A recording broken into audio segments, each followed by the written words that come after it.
Peace and blessings, everybody. Shalom, salam alaikum. Welcome to Universal God Message of Peace.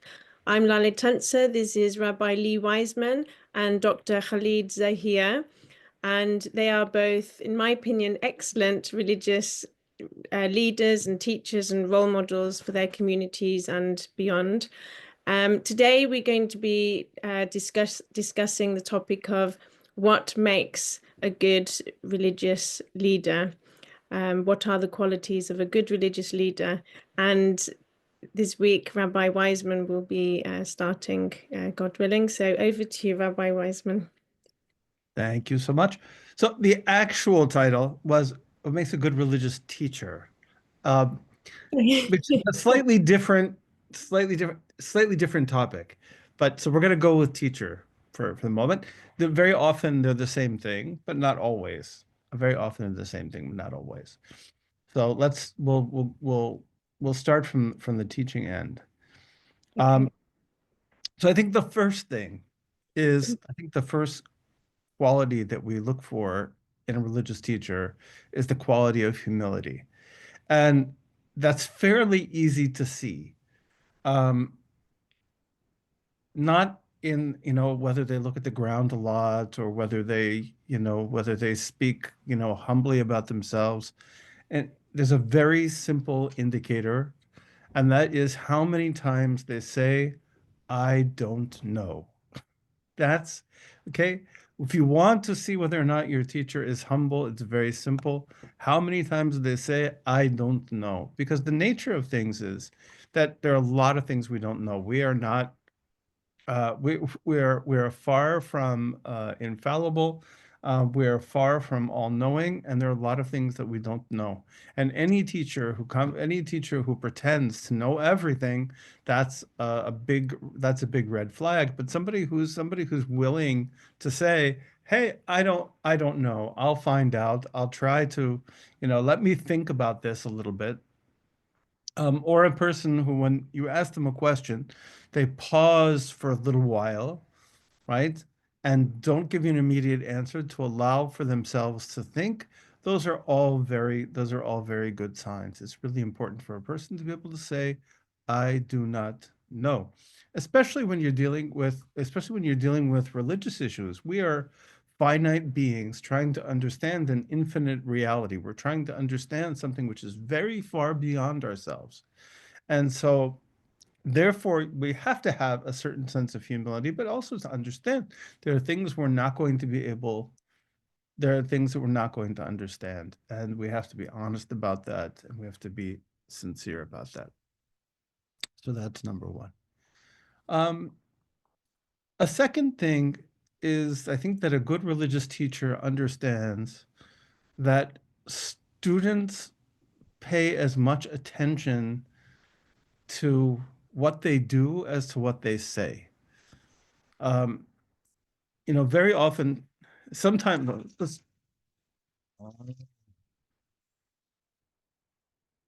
sometimes you see people who may preach about something, but when you look at their personal behavior, you see how they act. It seems to be very far away from what it is that they're teaching. And so it's really important to embody in your behavior. Now, nobody does this all the time.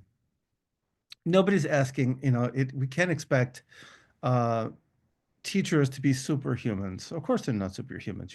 You can't hold somebody to the standard that they're never going to get upset, they're never going to get angry, they're never going to be sad. Of course, that's not reasonable.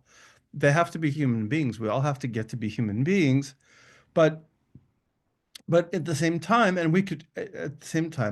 I think a good religious teacher is able to share those struggles and say, you know what, the other day I faced this kind of a problem, and I got angry, and this is how I dealt with it. This is how I handled it.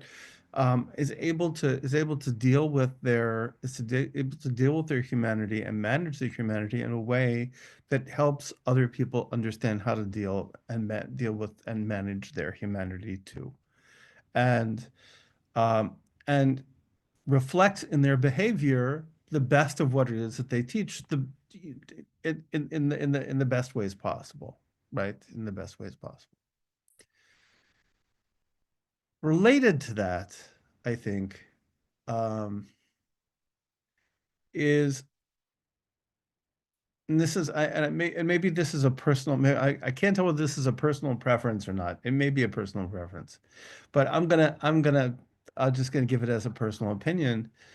Um, I think the one way that we see one better quality of a religious teacher has to do with the kinds of things that they choose to talk about.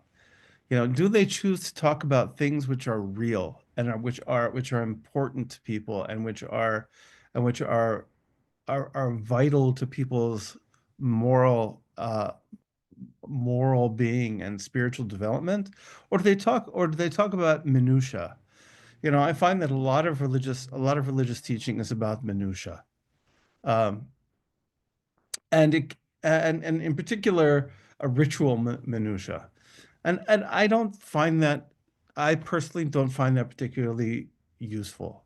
If a person wants an answer about a little piece of ritual minutia, that's something they can come and they can ask, and they can get reasons and so forth. But certainly in public teaching, I think it's much better to address things which are of a more general nature, which are going to be, and in particular things, and I think between human being and human being. I feel like the emphasis sometimes on ritual, the emphasis on what takes place between man and God, can sometimes leave those relationships between human beings uh, a little a little neglected. Like how many people, people will know the laws of prayer, right? They'll know, okay, I have to hold my hands this way, I have to do this, I have to do this, I have to stand this way, and so forth. But how many people really know the laws of business? How many people know, um, what constitutes integrity in business, and what you're allowed to do and what you're not allowed to do, um, in business. Um, those are things which are really, really important. That's an important thing. Or know about, for example, relationships between husband and wife. What are the kind of the appropriate parameters for a relationship between husband and wife? Right? That's going to be a lot more important to people ultimately than long discussions about how they hold their hands in prayer, or in how they stand, or how many prayers to say and when to say them, and the various rewards for all the various prayers, which seem to take up a lot of space, in people's teaching, but those are not necessarily useful. So part of it is also, uh, in the choice, I think, of what a person teaches. Um, Another point, and this is maybe a little controversial, is I think it's important for the teacher to impart to try to empower their students to find new insights. It can't be that we teach in such a way that we say, okay, everything is already known, right? Everything is already known. And I'm just going to reveal to you, I'm going to hand to you on a silver platter everything that is already known, but not expect you to add anything new to it, because there would be no point then, right? There's no point. There's no point in the teaching, right? What do you need? What do you need a human being? What do you need an oral tradition, so to speak, for? What do you need the relationship between teacher and student if nothing new is going to come out of it? If nothing fresh and nothing living is going to come out of it. So we keep on talking about everything that everybody said in the past, but we have to also allow the space and the time for students to be able to question, right? For students to be able to question, but also for students to be able to derive their own opinions and to start and to understand things for themselves. And I truly believe that any human being can have an insight that was never seen before, right? We have, even though we have years and years and years and years and years of scholars who have been going over the text and going over the text and going over the text, um, that does not mean that there's nothing new to find. Of course, there's something new to find, right? Especially if we're talking about scripture, right? Which is again, right, the product of an infinite mind, right? The product of an infinite mind. So something which is a product of the infinite, right? We can't expect it to have finite meaning, right? So therefore, it's going to keep unfolding and unfolding. We're going to find new things in it. And I'll make this last so I don't talk too much. Is that I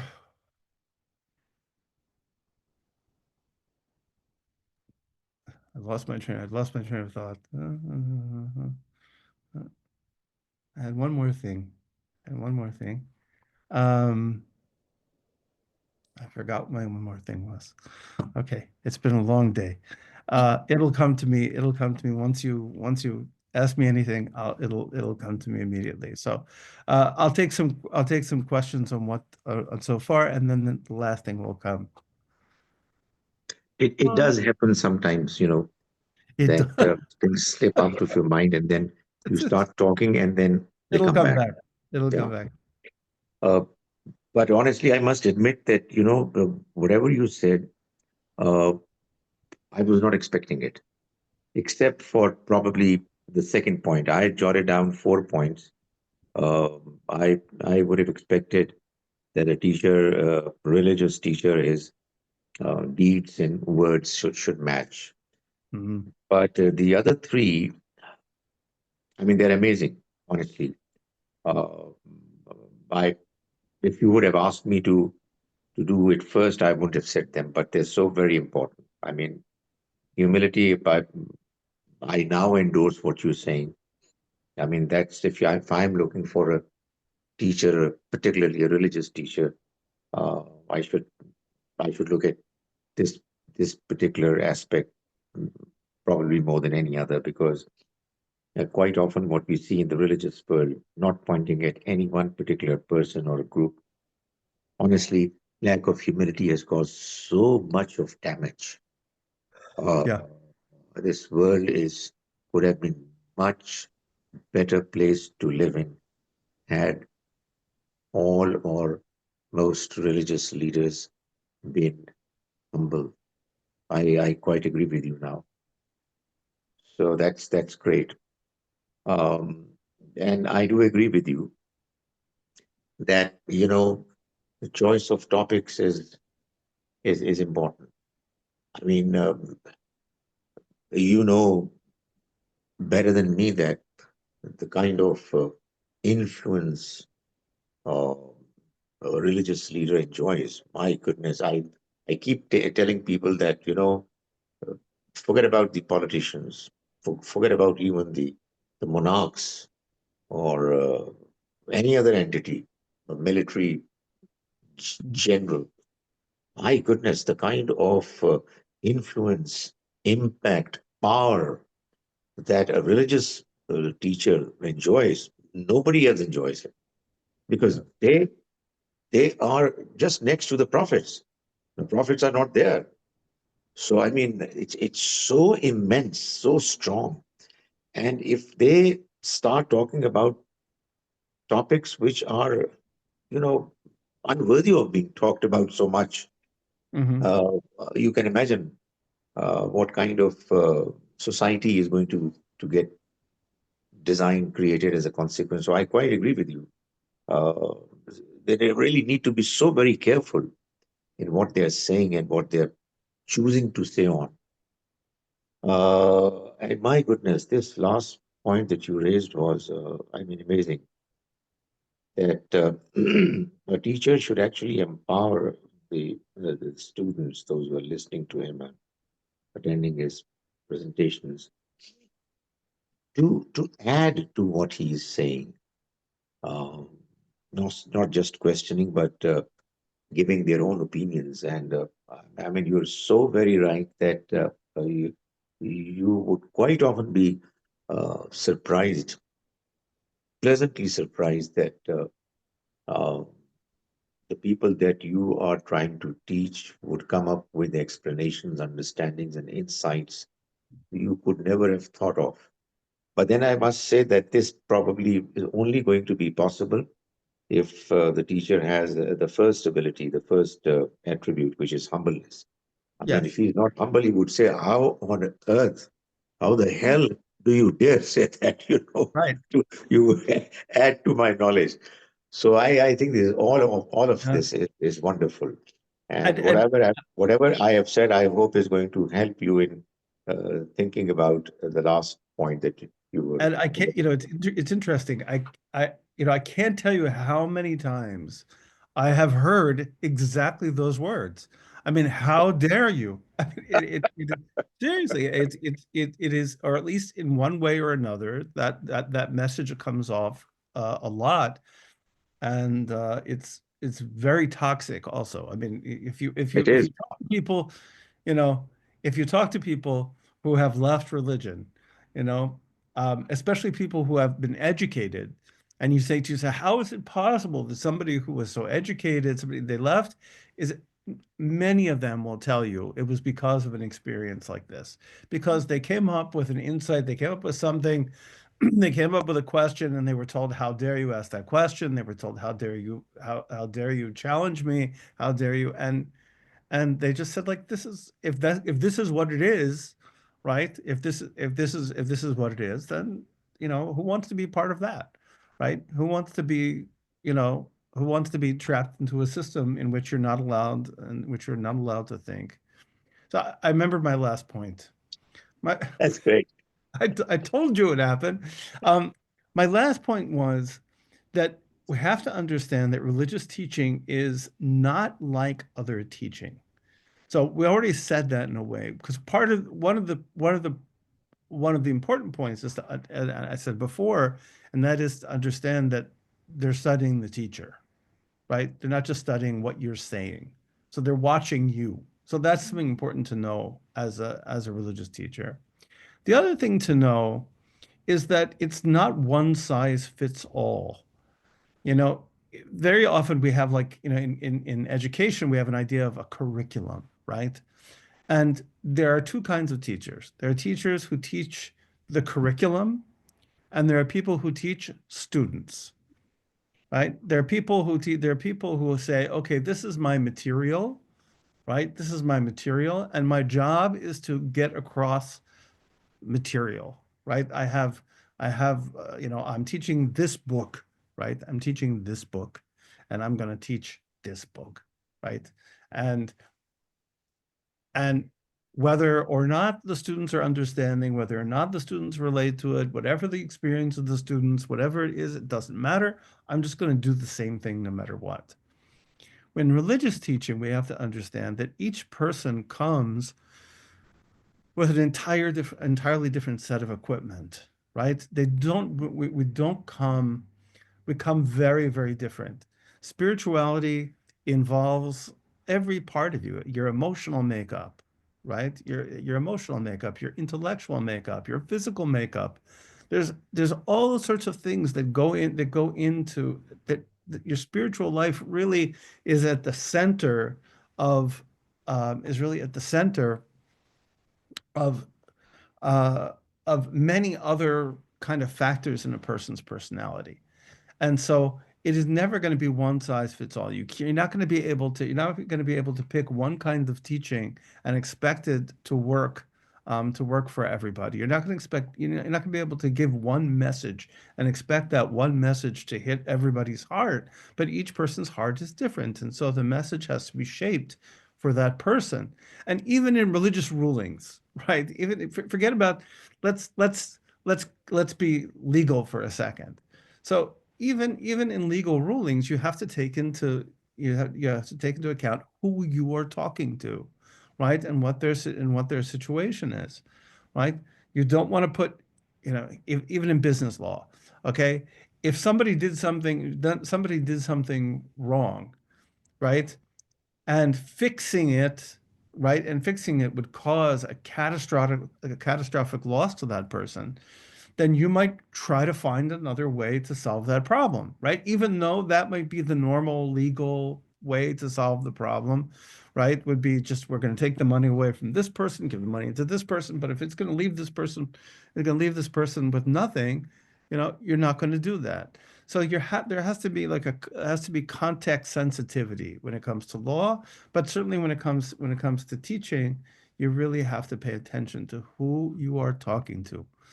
Know who your student is, know what it is, know what it is they need, and help try to provide them with what they need, not just what you want to give, right? Not just what you want to. Very often we use the expression in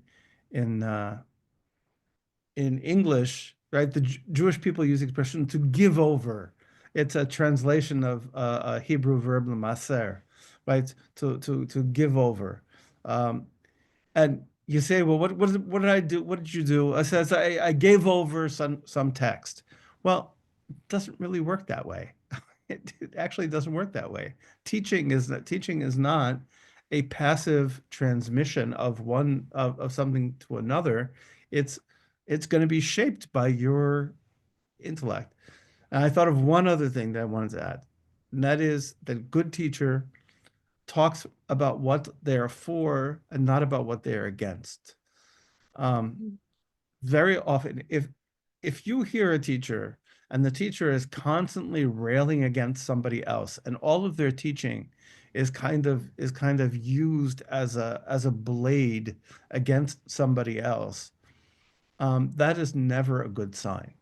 Somebody who's able to say, okay, this is my perspective, this is how I understand things, and is able to explain their perspective without having to talk down anybody else.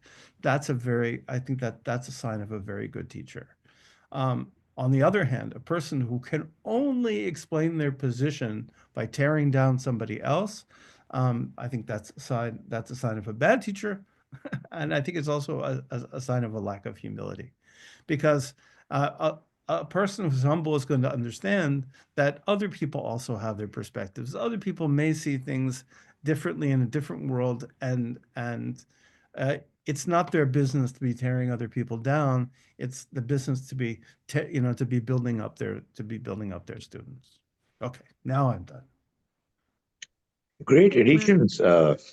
The last two that you've made. I'm glad that you made them. The individual attention given to individuals and should not be not or general always.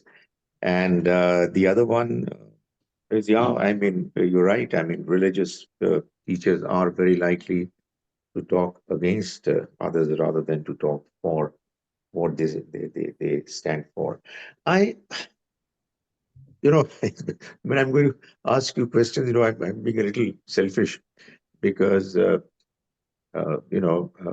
thought that comes to me is that when I'm going to now ask you questions, I might lose some of the points that I have to speak next time because this is going to be my turn. But never mind, inshallah, God will help me. Uh, what? Because I might find that everything has already been talked about. So what Oh on earth no, am I going to do? No, you're but fine. You're this fine. is You're an fine. important point. I want your perspective on it. I'm talking about a particular teacher that has influenced me very strongly. He has a feature. I have a feeling that one part of that, you know, personality probably is slightly or somewhat problematic, but the other part is amazing. Mm-hmm. And I'm more interested in the other part, but I think I would want your comments on the first part as well. The first part is what you quite often find in many teachers, religious teachers in particular, probably something which is unavoidable, or else nobody's going to listen to you. Mhm. And that is, when they speak and they mention their opinions, they're supremely confident. Yeah. It seems as if that what they are saying is the very last word on this subject that could have been said. Yeah. Okay, I mean, probably there is some responsibility of those who are listening as well, that they should just discount the confidence that is coming from the statements. They should look at the contents and the argument, but not everybody is that bright, unfortunately. So people, when they see that a person is confident and is shouting and is making Mhm. statements which give you an impression that this is the very last word. The other side is that the gentleman that I'm particularly have in mind, uh, despite the fact that whatever he says very confidently. But my goodness, I mean, he has no problems in admitting and accepting the next day that, I wasn't right. Uh, I I realized that the right point of view is what I'm telling you, because I was at fault, which I think is something important. It's again amazing. Mhm. I think so Uh, too. Now you are uh, guiding others, and you also should be the one who also needs and should seek guidance. Uh, but the first part is what is sometimes that makes me wonder that could it not be that the tone could have been softened a bit, and uh, you know one could have said with a bit of maybe humility in speech. It's funny. It's funny you should say that. I'm guilty of this. Uh, uh, honestly, I've seen myself do this because I do speak in public fairly often, right? And when I speak in public, especially if it's a bigger group, I find myself being very authoritative, right? And afterwards, somebody will come up to me and they will say to me, you know, you didn't get that right, or you didn't quote, you quoted that wrong, or right, or I think you took that in a strange direction, and I hope, that usually I am, humble enough to say, oh yeah, yeah, that's right, and yeah, you got me. It's true. I messed up. But then the question that I have for myself is the question you asked. I mean, like, so why do I have to be so authoritative? And I think it's part of it is like a certain speaking style, and a kind of like a need to feel, to fill the role of teacher in that moment. And part of the role of teacher in that moment is like it's authority. But I think that expressing a certain degree of humility, in the, is a good thing. um I nowadays, um whenever I start a talk, um in synagogue, I always begin by saying, says, the Torah is perfect and I am not. You know, the Torah is perfect and I am not. And if I make any mistakes, if I make any mistakes, the mistakes are mine and not mistakes of the Torah. They're not, they're my mistakes. And I take responsibility for them. uh, and that reminds me to kind of chill out. But at least, the person can be corrected. Of course, there are people who can never be corrected and who will insist that they were right, even when it's clear that they were wrong, right? Because of their egos. So that at least is a good, that at least is a very good quality. Um, you know. Right. Uh, it's very interesting. Uh, uh, I observed that. common people are more uh, inclined to listen to somebody who is confident and who Yeah. sounds confident, because probably, well, quite understandably, they would want to hear something which is coming with authority, and there is this uh, very clear understanding that the person believes in what he is saying to be the truth. I had the occasion of making a presentation somewhere, and after my presentation, there were two or three people who approached me, and they said that, "Look here, what you said was okay. It was quite uh, understandable, and it was okay. But why did you have to say every now and then that, in my humble opinion? Just say it with confidence."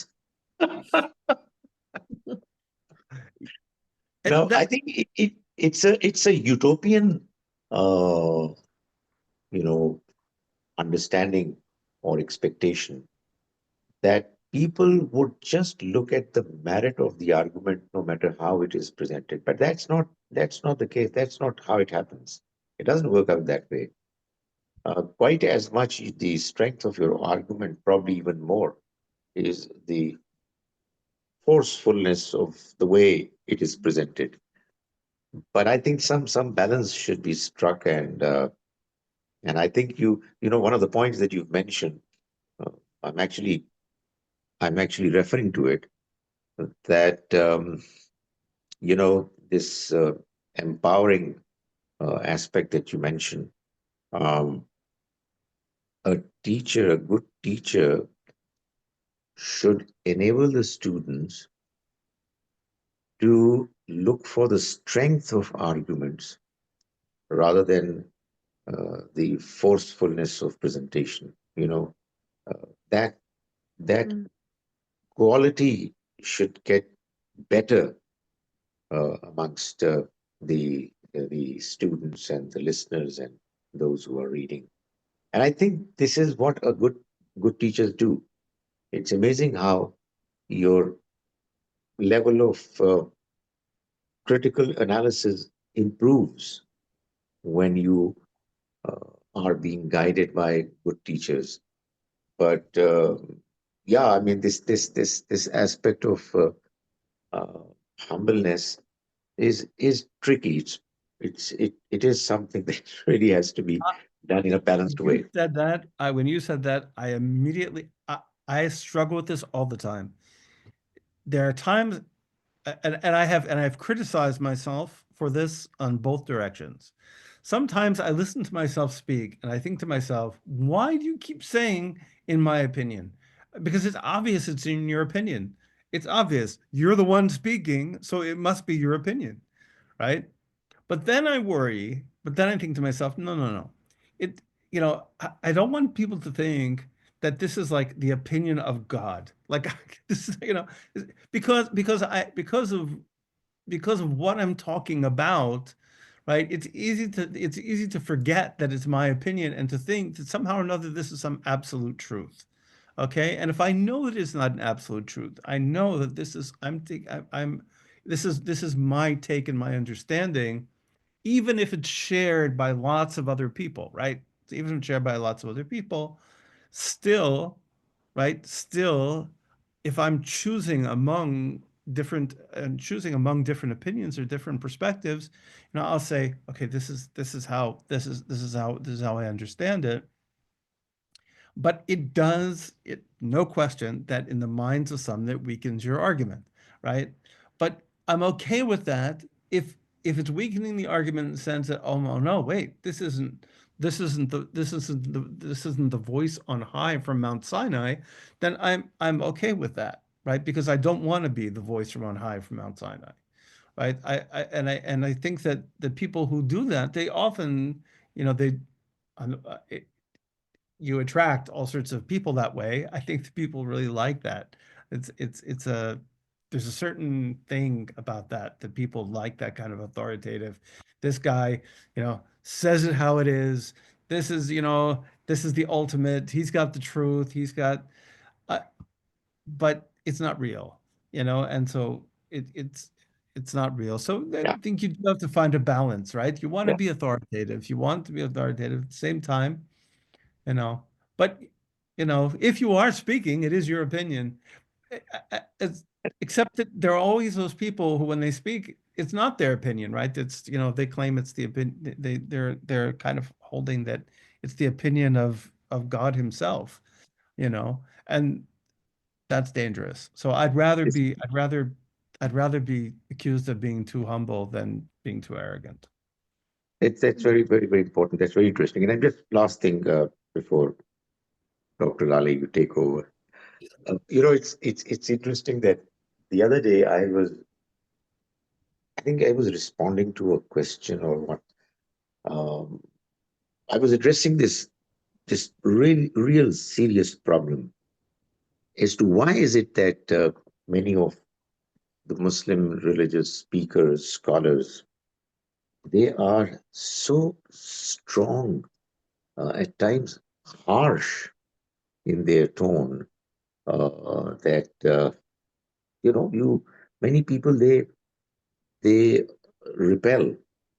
Uh, and my one of the reasons I mentioned was that uh, they read the Quran, and because in the Quran, the Almighty, on many occasions, is very strong in tone. And these people who read the Quran and then they speak to people, they position themselves in the place of the Almighty. Now, I think this is a huge blunder. Hmm. All that you can do is that this is what the Quran says. And I'm sure that what the Quran says has always a context. But imagine if somebody puts himself in the position of the Almighty and starts speaking. Wow. And I'm telling you, that is how many speakers speak. And they don't realize that they don't have that authority. And it causes huge damage. It's seriously problematic. Not only that, there are divisions after divisions, sects and factions after factions that get created. Many intelligent, good, well-meaning people are drawn away from religion. Yeah. Yes, That's Dr. Ali. I have to say something. That is an incredible point. Because the same is true in the Torah, right? In Torah, God also speaks, in this very like tough tone, and people think, okay, I'm gonna position myself, and it's exactly as you said, I'm gonna position myself like that, and I'm gonna give them the God's eye view, right? And that's dangerous from so many perspectives. I mean, because that's not our job, right? Our job is to be human beings, right? Addressing human beings, addressing addressing what it is that God said to us, which is very different from like speaking for God. And what goes on inside of a person when they start to look down on the world, right? Through the through what they think is a God's eye perspective and speak from God's perspective. That's a very good point. We have a couple of those too. And it's, you know, they're consigning everybody to hell and everything as if they get a vote, you know. Dr. Lele. Thank you both so much. That amazing questions, amazing answers. Some really great points you've made, and I'm not sure what I can add really, but just one thing that I mentioned it last week, and I'd like to mention it again, is that in my opinion, I believe that religious teachers, they they do embody like a leader, and sort of people expect them to lead by example, which you did mention this. And I think it's so important for us to, or for everybody, to all teachers, to think what is my intention, what am I trying to do here, it's so easy for the ego to get in the way and prevent a religious teacher from really doing what their purpose is, what God, expects them to do. And it's a huge responsibility. And actually, I feel sorry for, people who have this responsibility. It's like, why would you want this? It is a massive, massive responsibility. And as you mentioned, so many people are turning away from religion because of the way that the teachers and leaders are, not leading by example.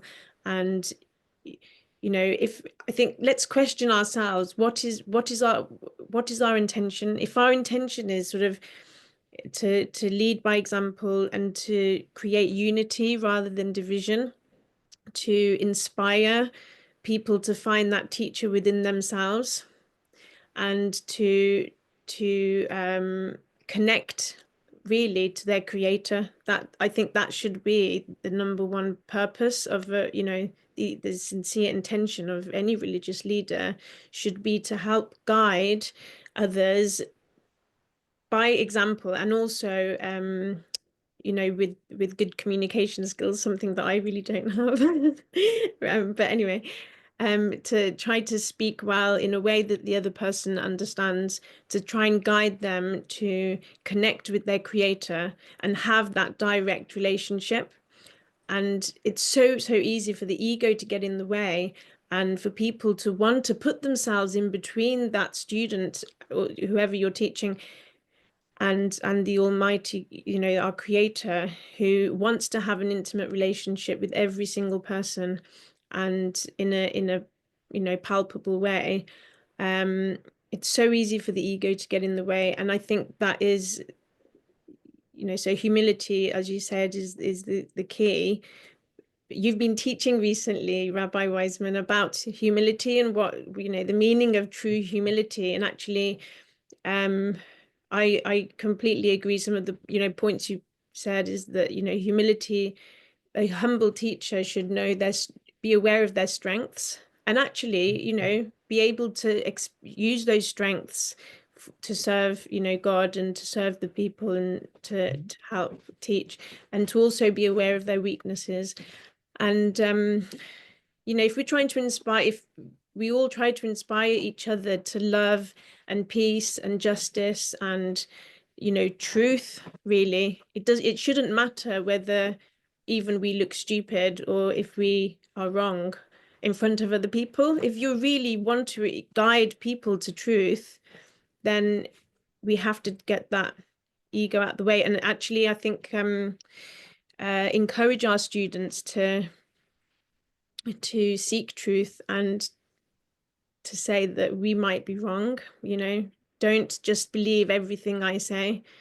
Seek truth yourself, and ask your creator to guide you, and to inspire people to sort of walk the ways of peace. We have to try to do that ourselves. So obviously the attributes of peace, in my opinion, would be to include, obviously we have to deal with everything in a way that's just and fair, have integrity. If we're going to teach people, ask people to sort of not go for materialistic wealth, but to seek knowledge, wisdom, and understanding, then it doesn't look good if you're, living in a massive mansion and have 10 cars on your drive.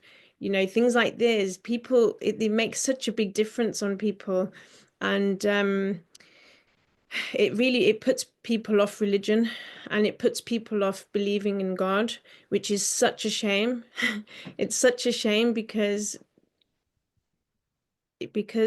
that's I think obviously a religious teacher should, I think their intention should be to sort of be like a shepherd, to try and guide their flock to their creator, because they see the healing power, and they want the well-being of all their students, and they don't have the authority to heal except if what God gives us. So I think I'm just repeating my points. Dr. Khalid and I are going to be getting Yeah. rid of our Khalid and I are going to be getting rid of our collection of Rolls Royces, and we're gonna. That's it. We're divesting ourselves of all the Rolls Royces, and thank you so much. Mention is going Lily. to be a little difficult to dispose of very soon. Yes. So we're gonna have to hold on to a few of them, just a few of them. But did you mention liking and subscribing? You have to mention liking and subscribing. Okay, down below, like and subscribe. Like and subscribe. See, I'm very good at this. I know how to do this stuff. I just point Yeah. down. Okay. I loved your point as well about saying that, you know, I think part of integrity is when we make mistakes is to be open about it and to, you know, say that we're struggling too, just like everybody else. You know, we're all in this together, aren't we? So,